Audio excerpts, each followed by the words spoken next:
রংপুরের ব্যবসায়ী আশরাফুল হককে হত্যার পেছনে ত্রিভুজ প্রেমের গল্পই মূল বলে জানিয়েছে র্যাব ও ডিবি। তারা বলছে প্রেমের ফাঁদ, ব্ল্যাকমেইল আর মোটা অঙ্কের টাকা হাতিয়ে নিতেই আশরাফুলকে হত্যা করা হয়। এদিকে শনির আখড়ার বাসা থেকে আশরাফুলের রক্তমাখা পোশাক, মোবাইল, দড়ি, কস্টেপ সহ হত্যায় ব্যবহার করা একাধিক আলামত জব্দ করেছে আইনশৃঙ্খলা বাহিনী। বিস্তারিত থাকছে হাকিম মাহির রিপোর্টে। নায়াসিনামাইড ও স্যালিসাইলিক সমৃদ্ধ লিলি ফেস ওয়াশ যা ফেসের ডেড স্কিন সেল দূর করে দেয় দ্বিগুণ ফাস্টার ব্রাইটেনিং। রংপুরের ব্যবসায়ী আশরাফুল হকের হত্যার সঙ্গে জড়িত মূল হোতা জরেজুল ইসলাম ও সৌদি প্রবাসীর স্ত্রী শামীমা আক্তারকে গ্রেপ্তারের পর আলাদাভাবে সংবাদ সম্মেলন করে র্যাব ও গোয়েন্দা পুলিশ।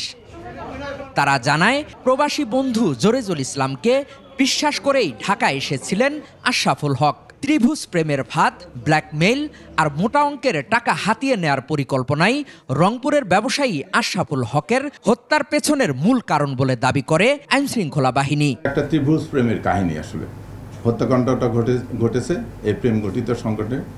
এখানে জরেজুল ইসলাম নামে যে প্রধান আসামি, উনি মালয়েশিয়া প্রবাসী। উনি মালয়েশিয়া থাকা অবস্থায় সোশ্যাল মিডিয়ার মাধ্যমে একটি অ্যাপসের মাধ্যমে প্রায় 3 বছর সামথিং আগে এই কুমিল্লার একজন শামীমা আক্তার কোহিনুর নামে এক মহিলার সঙ্গে তার পরিচয় হয়। ডিএমপি মিডিয়া সেন্টারে সংবাদ সম্মেলনে জানানো হয়, গ্রেপ্তারের পর মূল অভিযুক্ত জরেজুলই বর্ণনা দেন হত্যার। গ্রেপ্তার করার পরে আমরা আগে হাতুড়ি উদ্ধার করেছিলাম, আর পরে এই মান্নানের দেখানো মতে যে চাপাতি দিয়ে টুকরো করছে, ওটা ওরা ছাদাবাদের ওখানে ফেলায় রেখে গেছিল, ওগুলো উদ্ধার করা হয়েছে। র্যাবের সংবাদ সম্মেলনে জানানো হয়, 12 নভেম্বর রাতে হত্যার একদিন পর বাসার ভেতর পরিকল্পনা চালানো হয় মরদেহ লুকানোর বিষয়ে। আশরাফুলের মৃতদেহ গুম করার উদ্দেশ্যে জরেজ নিকটস্থ বাজার হতে চাপাতি ও 2টি ড্রাম কিনে আনেন। জরেজ চাপাতি দিয়ে লাশটিকে মূলত 26টি টুকরো করেন এবং 2টি নীল রঙের ড্রামে ভরে রাখেন।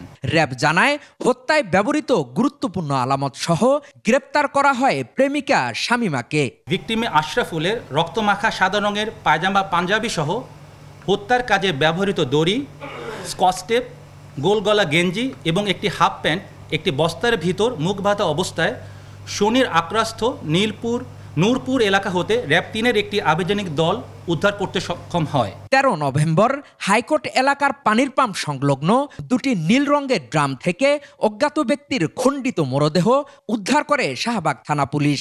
পরে আঙ্গুলের ছাপ বিশ্লেষণে মরদেহটির পরিচয় নিশ্চিত হয়, তা ছিল নিখোঁজ আশরাফুল হকের। শুক্রবার আশরাফুলের বোন আনজিনা বেগম বাদী হয়ে শাহবাগ থানায় হত্যা মামলা দায়ের করেন।